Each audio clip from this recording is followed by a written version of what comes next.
It is Thursday morning, and I've had I say nice, it doesn't really matter, but I had a bit of a surprise this morning. When I went for my enhanced health check yesterday, I obviously had to get weighed because they have to take your height and weight. And I was very surprised to find that I'd actually grown 5 centimetres. I've been 165 centimetres for as long as I can remember. I've been 165 centimetres since I stopped growing. And yet the practitioner yesterday told me that I was now 170 centimetres according to their measurement scale. I'm like, what? I've grown 5 centimetres? How have I grown 5 centimetres? That makes no sense. So I was a bit confused by that. But the same thing happened when I had my life insurance health check last year. When she measured me, she said I was 167 centimetres. I'm thinking to myself, how is that possible?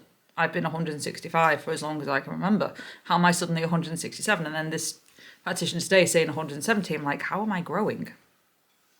How am I getting taller? I was meant to have stopped growing over 10 years ago. But another thing that surprised me is when they weighed me at 107.2 kilograms, which I kind of expected to be in that range, but I wasn't expecting it to be that low, considering I was wearing all my clothes, I had my phone in my pocket, my keys in my pocket, and my shoes on, which obviously all that is added weight.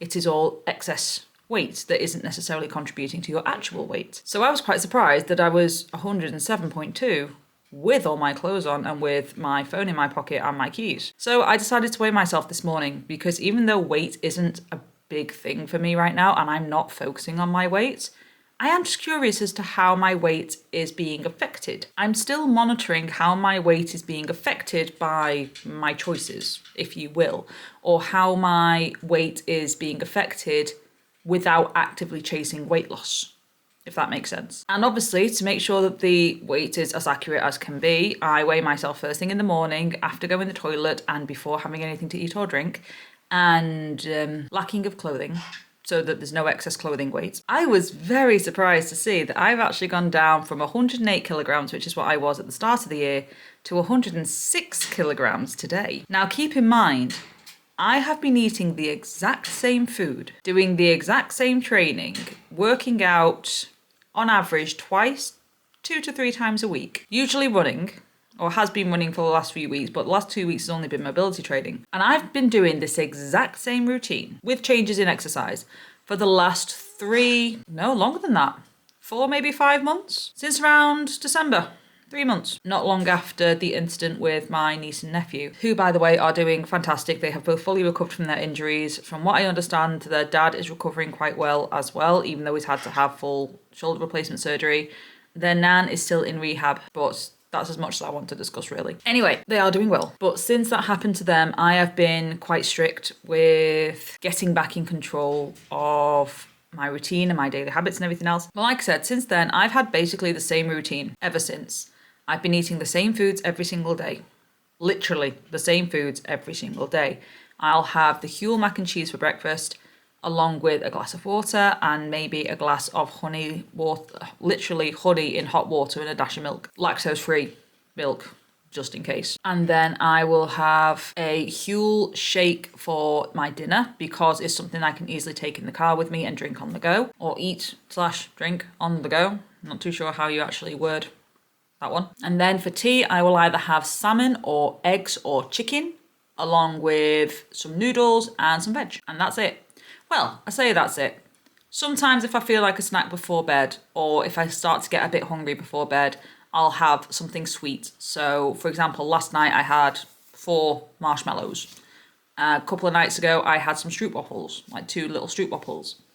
Sometimes I'll have a couple of the Japanese gummy sweets that we have a collection of from when we went to Kenji the other day. But that's all I have. That's what I have every single day without fail. That is my standard daily intake. And I have been doing that standard daily intake for the last 3 months. And for the last 3 months, my weight hasn't changed. It's varied and fluctuated between 107.5 kilograms and 108 kilograms.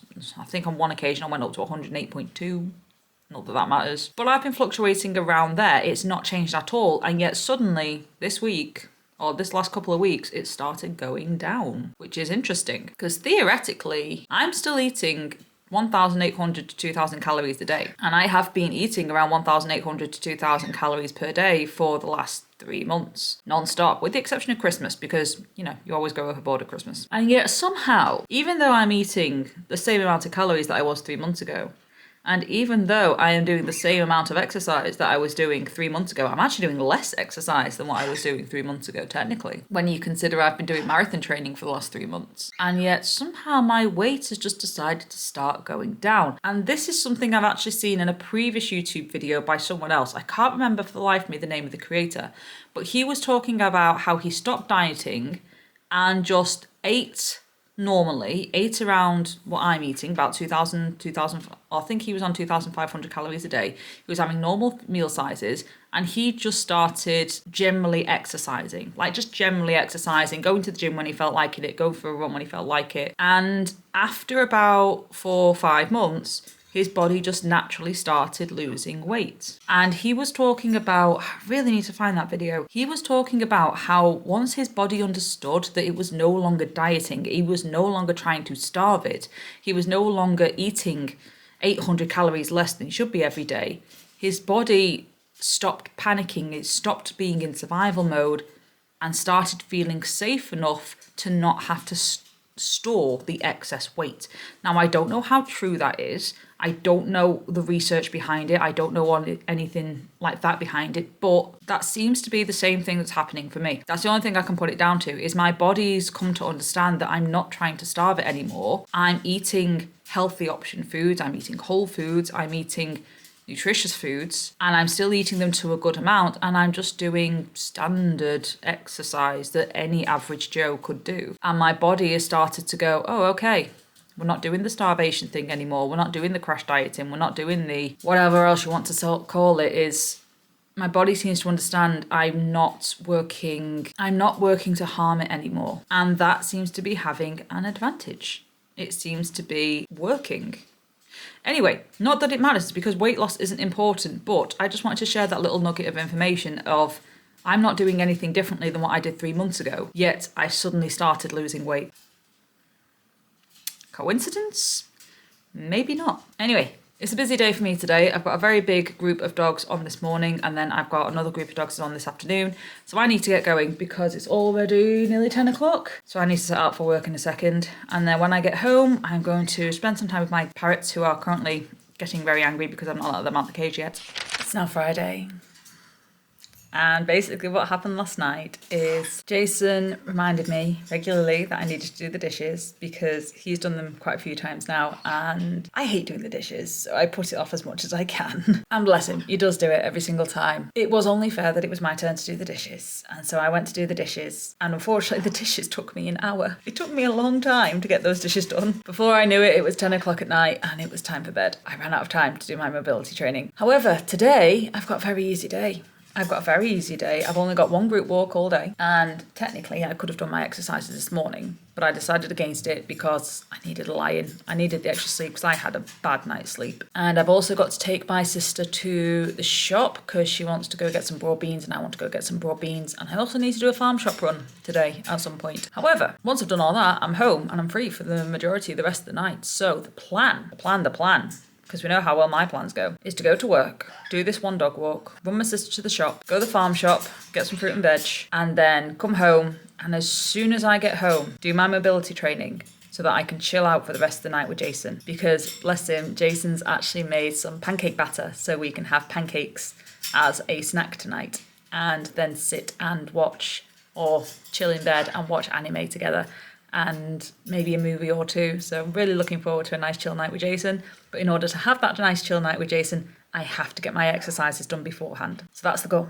The goal is as soon as I get home from running all my errands and doing my work, we are going to do our mobility exercises straight away. And I want to do some video editing tonight as well, but I don't think I'm going to have enough time. I think I'm going to run out of time before I get any video editing done. So that might be a job for tomorrow. And then tomorrow, we're going back to parkrun for the first time since my most recent ankle injury. And we're not necessarily going to run it. We're going to take it slowly because, like I said, I want to build myself back up to a 5k where I can run a 5k non-stop before I start progressing this time. But we have to go parkrun this weekend because it's my friend Nicola's 100th parkrun. So I really don't want to miss that. So we're going to do parkrun this Saturday, and we're going to do it at whatever speed she does it. even if I have to push myself a little bit. That's the plan for the next couple of days. Good morning, it's Saturday and we are out at Park Run, although I'm not running today. I am only here to walk it today while I still get used to building up my strength and my stamina again. But it's a nice day to get out. It's very nippy in the air today, it's quite frosty. The whole point of me coming today was because it was one of my friends. It was meant to be her 100th park run today. Unfortunately, she slept through her alarm, so she couldn't make it.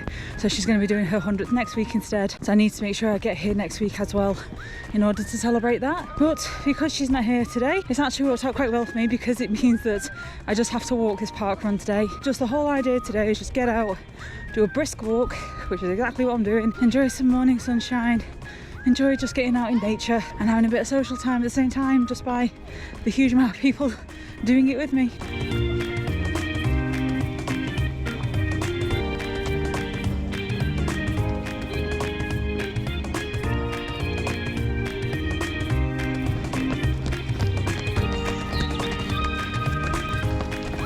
Here you go, speedrunners are already overtaken us, not even reached 1k yet. Don't even think about 500 metres in. The speedrunners are already darting past.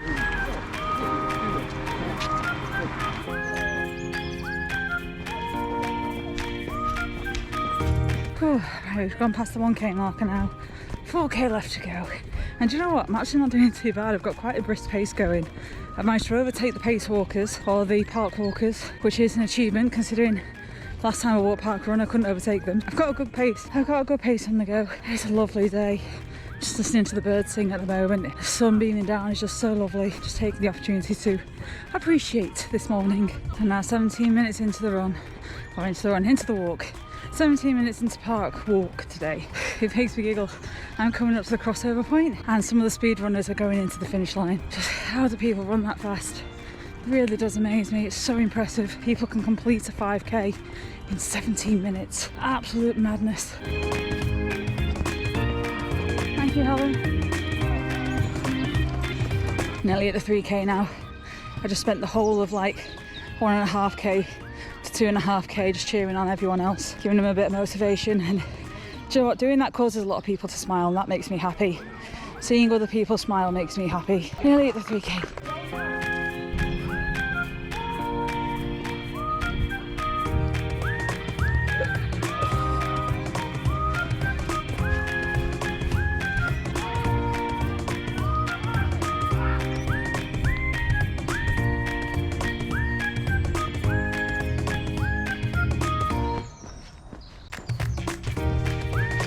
Everyone.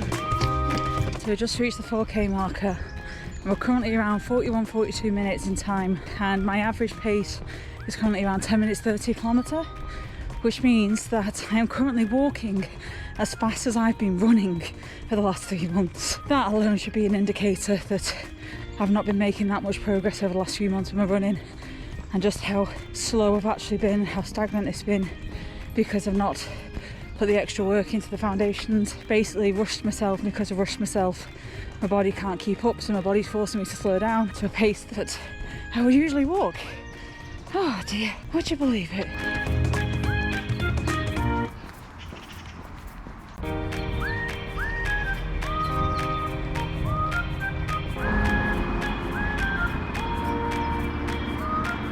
There we go, park run is finished. Just come through the finish line in just short of 50 minutes, I think. 53 minutes I just did that in, which is ridiculous because there's been several days now where I love how much they cheer for people at the end. Did that in 53 minutes, or just over 53 minutes. So 3 minutes faster than what I did it with Nicola when I walked a couple of weeks back. Like I said, there's been days where I've ran 5Ks in that time or over. That should be my indicator that I was not ready to run a half marathon or a marathon. Oh, pardon me. Yeah, that should have been the indicator that I wasn't ready to run a half marathon or marathon. The fact that I am walking a 5k at the same speed or faster than what I can run a 5k. Oh, I definitely need to work on that. So that's the goal. That is the goal, is to do a bit of rehab on my ankles, get back into my strength training, get back into mobility training, which I've already got back into my mobility training. I need to work on getting more strength training up now though. Once I've got that back in, start focusing on my running again. I think I'm going to leave my running now till possibly April. I'll keep coming to park run, I'll keep walking I think I'm going to hold off on running until April, or starting my running training until April, and then just see how we get on from there. Back in the car, about to head home. It's currently 10 o'clock. So the plan is to get home, jump straight into my mobility exercises, and then have a shower. Even though I had a shower last night, I'll have a shower anyway. And then go out on my dog walk, because I've got a dog walk I need to do this afternoon. And then from my dog walk, get home. And then Jason needs to run. Jason needs to run 7 or 8K today as part of his marathon training, because he's still doing the marathon. Because it was originally his bucket list idea that he wanted to run a marathon. So he's still doing the marathon. So he's got to do a 7 or 8K run tonight. So I will be cycling along with him to keep him company and to keep him motivated, because he's been really struggling with his legs the last few days after the big runs, because his big runs are half marathons nearly every single week now, and he's been really struggling with them. So I'm going to be going with him and cycling just to give him a bit of motivation, and then we're going to get home and chill for the rest of the evening. But yeah, I've got a very busy day ahead. Right, let's get home and get this mobility training done that I should have done yesterday and Wednesday. I'm not long at home. And once again, I'm not doing my mobility exercises because I've just been hit with some more bad news that one of my friends from BSL Choir, or BSL Choir, can't remember the signs for it. One of my friends from BSL Choir has unfortunately passed away suddenly this morning. And we say suddenly because there was nothing wrong with her on Thursday. She was chatting on the group chat. She was talking about looking forward to coming to choir sessions next week. We were talking about the next performances, and she's just suddenly gone. She's literally just suddenly gone. We don't know the details. We don't know what has happened to her to cause her to pass away. We don't know if it was a sudden onset illness like heart attack or stroke. We don't know whether or not she was involved in an accident. We have no idea. We just know that she's suddenly gone. So I've spent the last half an hour chatting to my BSL choir friends, just sharing memories and sending our condolences to the family and things like that. And I'll be honest, it's really put me in a bit of a downer. And one of those things. It's one of those things. My family have a bit of a dark humour running joke that it always happens in threes. That's my uncle. Now, one of my friends from BSL Choir. I'm hoping it's going to stop there. Because I do not like the thought of having to go through this emotion again this year. I've gone through this emotion enough times in my lifetime. I've actually run out of time now to do my mobility training. I've only just got enough time to get my dinner. My parrots are screaming because they're locked in the room and I'm talking. I'm going to get something to eat, and then I'm going to head out to work because I do have that dog walk I need to do today. And then after the dog walk, I'm going to go on this run with Jason to try and distract me and put my mind in a better mind frame.